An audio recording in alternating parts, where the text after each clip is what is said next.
Un saludo cordial. Hoy hablaremos sobre la cadena de transporte de electrones y la fosforilación oxidativa. La agenda a desarrollar es la importancia de estas dos rutas metabólicas, luego hablaremos de la cadena de transporte de electrones y culminaremos con la fosforilación oxidativa. No podemos ver las diferentes vías metabólicas de manera aislada. Si recapitulamos, bajo condiciones aeróbicas, el piruvato generado en la glucólisis se convierte en acetilcoenzima A. Si ustedes recuerdan, hagamos un acercamiento. El piruvato se convierte en acetilcoenzima A por la piruvato deshidrogenasa y se oxida a CO2 y agua en el ciclo del ácido cítrico. Los electrones liberados por este proceso oxidativo son pasados a través de la transformación de coenzimas oxidadas NAD a NADH, es decir, la coenzima reducida, y FAD a FADH2. La cadena de transporte de electrones, que observamos acá, se encarga de la subsiguiente reoxidación de estas coenzimas, como lo vemos en la imagen. Además de reoxidar la coenzima Q, una coenzima que participa en los procesos de óxido-reducción de la cadena de transporte de electrones. La reoxidación de las coenzimas da como resultado el paso de electrones a través de un sistema de transporte asociado a la membrana. Observemos, los procesos de reoxidación, vean, da el paso de electrones a través de un sistema que vamos a llamar cadena de transporte de electrones. Los electrones obtenidos en los diferentes procesos son finalmente pasados a un aceptor final de electrones, que en este caso es el oxígeno, y lo explicaremos con más detalle a continuación.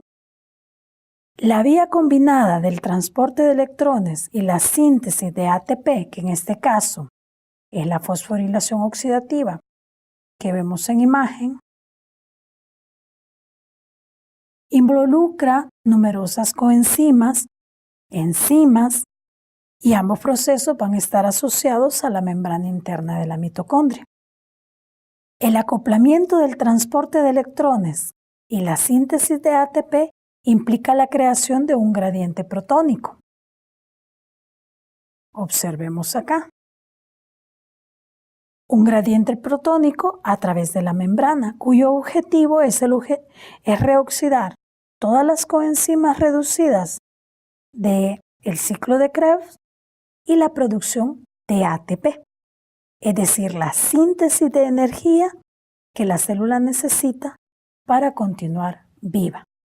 Todas las enzimas y coenzimas para el ciclo del ácido cítrico, la reoxidación de las coenzimas reducidas y la producción de ATP se llevan a cabo en las mitocondrias.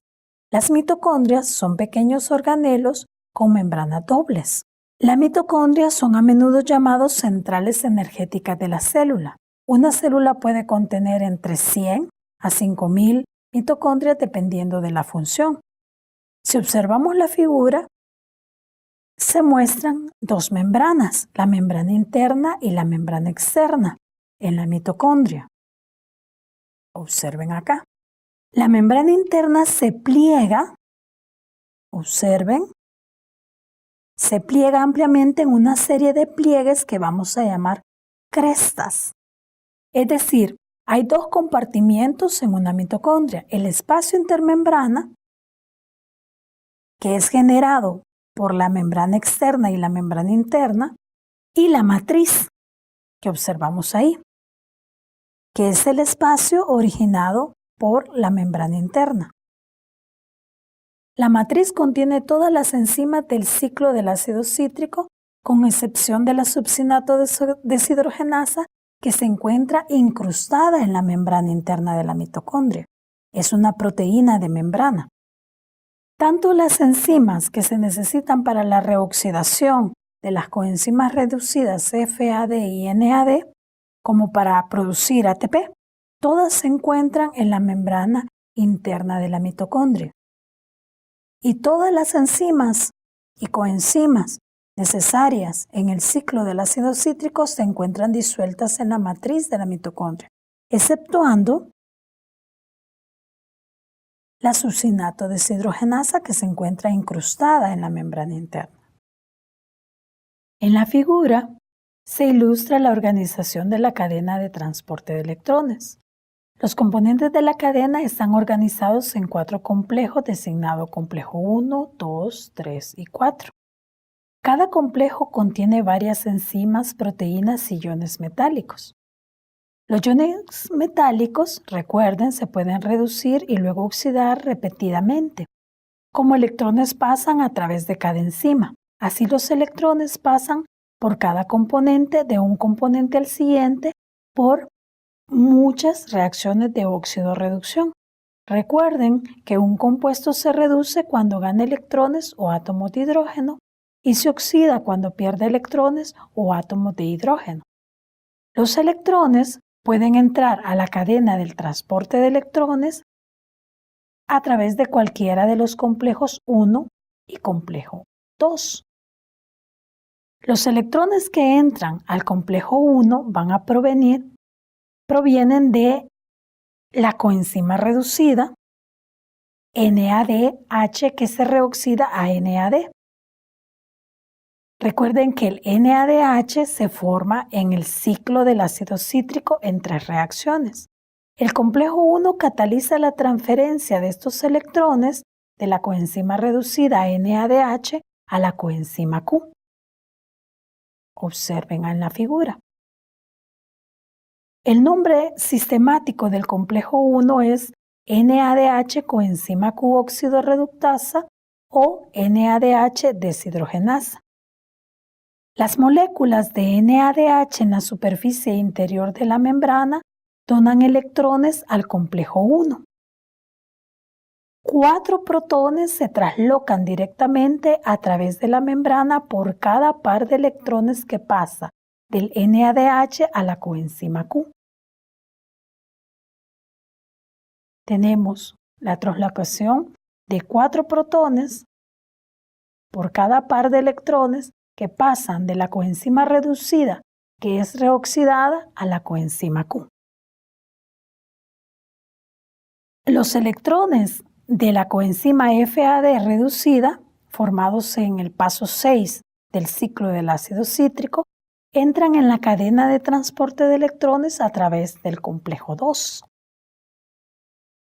que es mejor conocido como succinato deshidrogenasa, que es la única enzima del ciclo del ácido cítrico que es una proteína integral de membrana y está incrustado en la membrana interna de la mitocondria. Todas las demás proteínas, enzimas participantes del ciclo del ácido cítrico van a estar disueltas en la matriz. Cuando el succinato se convierte en fumarato en el ciclo del ácido cítrico, también se da la reducción del FAD a FADH y es el complejo 2 el que la reoxida. Observemos ahí. Y esos electrones son transferidos a la coenzima Q. La coenzima Q acepta los electrones del complejo 1 y del complejo 2 y los transporta al complejo 3. Observen acá. Todos los electrones de la reoxidación de las coenzimas pasan a través de los complejos óxido-reducción del complejo 1, del complejo 2, hacia la coenzima Q, que se reduce y lo lleva al complejo 3. La coenzima Q es una acarreadora de electrones, es una quinona, tengamos un acercamiento para verla. Es una quinona que tiene una capacidad redox. Observen, vamos a pasar de un grupo carbonilo a un grupo hidroxilo. En la figura observamos el ciclo redox de la coenzima Q, que va a pasar de una quinona ubiquinona a un ubiquinol. En la figura observamos que la coenzima Q tiene una cola isoprenoide. Esta colisoprenoide es altamente hidrofóbica y permite que se difunda libremente en el núcleo hidrofóbico del interior de la membrana mitocondrial. Como resultado, transporta los electrones del complejo 1 y complejo 2 al complejo 3. El complejo 3 cataliza la reoxidación de las moléculas de ubiquinol a ubiquinona nuevamente para que siga teniendo la función de transportar electrones. A diferencia del complejo 1, el complejo 2 no contribuye directamente al gradiente de protones, como lo observamos acá, pero suministra electrones al resto de la cadena de transporte de electrones a partir de la coenzima Q, provenientes de la reoxidación del FAD. El complejo 3 es llamado ubiquinol o citocromo C óxido reductasa. Cataliza la oxidación de las moléculas de ubiquinol, o sea, la coenzima Q reducida, en la membrana y la reducción de una molécula de citocromo C. El citocromo C es un citocromo móvil y soluble en agua. El transporte de electrones al complejo 3 está acoplado a la transferencia de protones a través de la membrana por un proceso conocido como el ciclo Q, que es básicamente la oxidación de la coenzima Q. El complejo 3, su unión con el citocromo C que observamos en la imagen, es un portador móvil de electrones.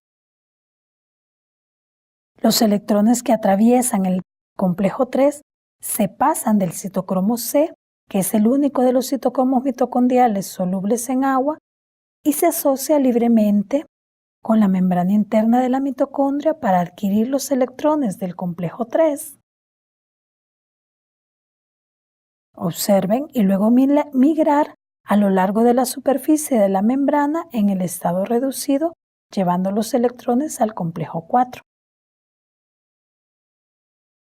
Los electrones que transfirieron desde el complejo 2 y el complejo 1 a partir de la coenzima Q al complejo 3 son transportados al complejo 4 por el citocromo C. El complejo 4 se llama citocromo C oxidasa porque acepta electrones del citocromo C y los dirige hacia la reducción de 4 electrones del oxígeno para formar agua. Esta enzima tiene la capacidad de transferir electrones al oxígeno molecular, que es el último aceptor de electrones de la cadena de transporte de electrones. En el último paso se forma agua. Cada coenzima y compuesto en la cadena de transporte de electrones experimenta reacciones de óxido-reducción. Muchos compuestos se reducen por la adición de 1 o 2 electrones en una reacción y posteriormente es reoxidado a su forma original mediante la entrega de electrones al siguiente compuesto a lo largo de los 4 complejos. De ahí el nombre cadena de transporte de electrones. La transferencia sucesiva de electrones permite la producción de energía en forma de ATP. Pero ¿cómo se utiliza esta energía para la síntesis de ATP? Bueno, el transporte de electrones está estrechamente unido a la fosforilación oxidativa, o sea, a la síntesis de ATP. Algunos consideran el complejo que realiza la síntesis de ATP como un quinto complejo de la cadena de transporte de electrones. Las coenzimas reducidas se oxidan por la cadena de transporte de electrones y el ADP es fosforilado a ATP. Si ustedes observan, mencionamos que existía un flujo protónico en el complejo 1, en el complejo 3 y en el complejo 4. Los protones son conducidos a través de la membrana de la matriz al espacio intermembrana, como lo observamos. Estos protones almacenan energía de transporte en un potencial electroquímico. A medida que los protones son expulsados a la matriz, el pH aumenta y la matriz se carga negativamente. Observen. Y el lado externo o el lado expuesto al espacio intermembrana se carga positivamente. El bombeo de protones impulsado por el transporte de electrones crea un gradiente de pH y un gradiente eléctrico, por lo tanto, a través de la membrana interna, los cuales tienden a atraer protones para redirigirse hacia la matriz.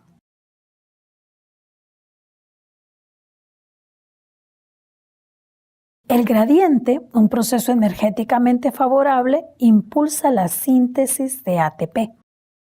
En las células que utilizan energía, el volumen de producción de ATP es muy alta, por lo que estas células contienen altos niveles de ADP, por tanto, deben consumir grandes cantidades de oxígeno de forma continua, de manera que tengan la energía necesaria para fosforilar el ADP y formar ATP.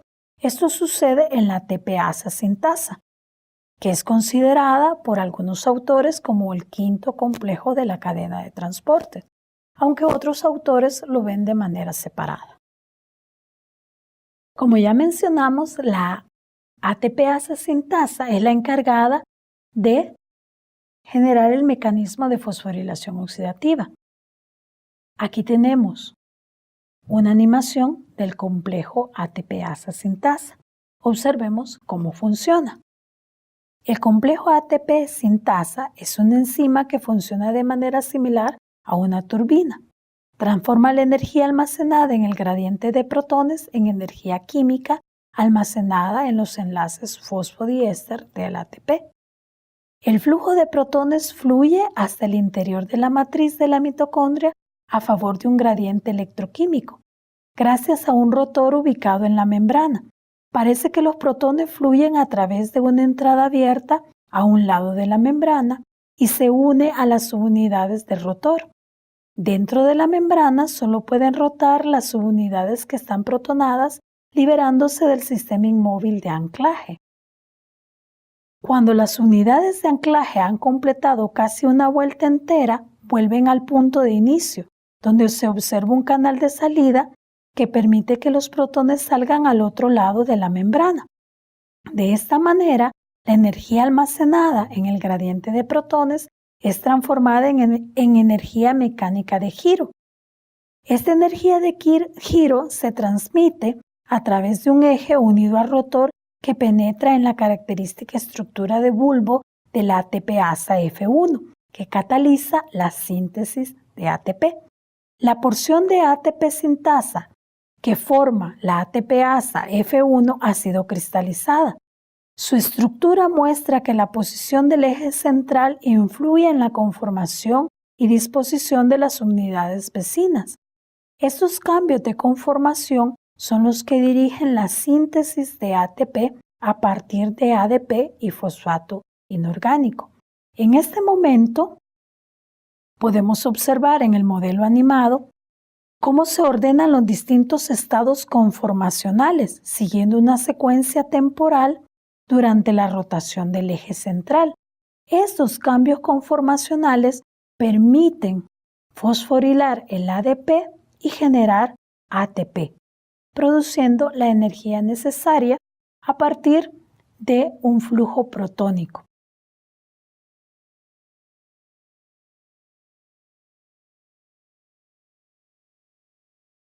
Con esto damos por finalizada nuestra clase de hoy. Hasta la próxima.